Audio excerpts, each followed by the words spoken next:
नमस्ते। आज हम बात करेंगे बिहार के मोकामा में हुए एक ऐसे चौंकाने वाले क्राइम की, एक ऐसी कहानी जिसमें प्यार का वादा एक जानलेवा धोखे में बदल गया और एक नौजवान की जिंदगी हमेशा के लिए छीन ली गई। सुनने में ये एक प्रेम कहानी लगती है, लेकिन इसका अंत इतना खौफनाक है, इतना भयानक कि इसने न सिर्फ एक परिवार को तोड़कर रख दिया, बल्कि पूरे समाज को ये सोचने पे मजबूर कर दिया कि आखिर हुआ क्या। तो ये पूरी कहानी शुरू होती है एक लापता लड़के से। उसका परिवार परेशान है, उसे ढूंढ रहा है, और फिर एक ऐसा सच सामने आता है जो सच में दिल दहला देता है। इस पूरी कहानी का जो विक्टिम था वो था अंशु कुमार, और उसकी उम्र सिर्फ 16 साल। सोचिए, बस 16 साल का। एक ऐसी उम्र जब लोग सपने देखना शुरू करते हैं। उसी उम्र में उसकी जिंदगी की कहानी को एक बहुत ही बेरहम साजिश ने हमेशा हमेशा के लिए खत्म कर दिया। तो आखिर हुआ क्या था उस दिन? चलिए टाइमलाइन देखते हैं।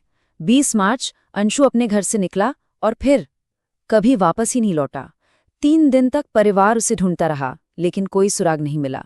तब जाकर 23 मार्च को उसके पिता ने गुमशुदगी की रिपोर्ट दर्ज करवाई।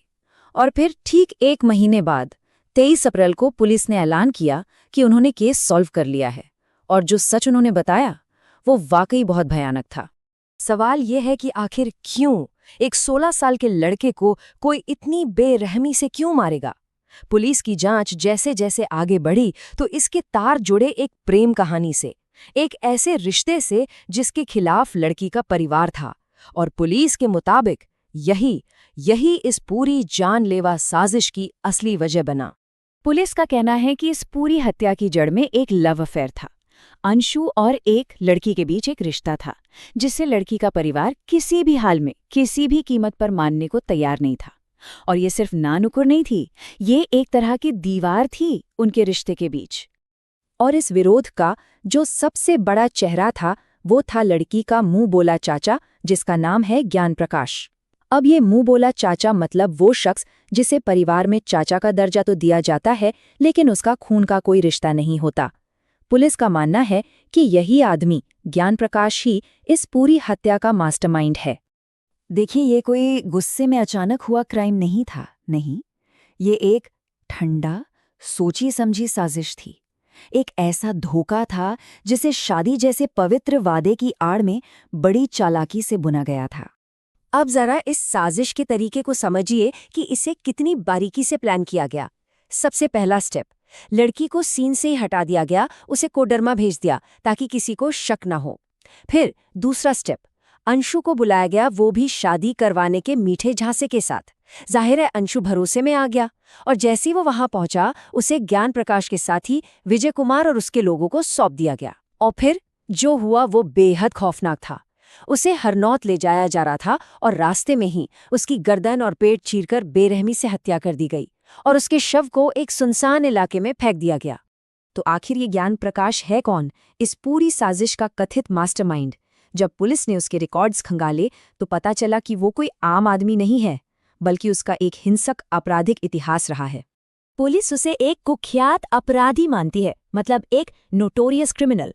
और इसका इतिहास देखें, साल 2005 में उसने मोकामा के एक पादरी फादर मैथ्यू उजुथल पर हमला किया था, जिनकी बाद में चोटों की वजह से मौत हो गई। बात यहीं खत्म नहीं हुई। 2011 में उसने एक और पादरी पर जानलेवा हमला करवाया, और इसके अलावा भी उस पर कई पुलिस स्टेशनों में बहुत गंभीर मामले पहले से ही दर्ज हैं। और शायद सबसे चौंकाने वाली बात तो ये है कि इतना खतरनाक क्रिमिनल रिकॉर्ड होने के बावजूद ये आदमी ज्ञान प्रकाश आज भी कानून की पकड़ से बाहर है, वो फरार है। तो सवाल उठता है कि अगर मास्टरमाइंड फरार है तो पुलिस इस पूरी साजिश की तह तक पहुंची कैसे? चलिए अब देखते हैं कि न्याय की इस तलाश में पुलिस को क्या-क्या सुराग मिले जिससे ये मामला खुला। तो जांच के दौरान पुलिस ने कई बहुत जरूरी सबूत इकट्ठे किए।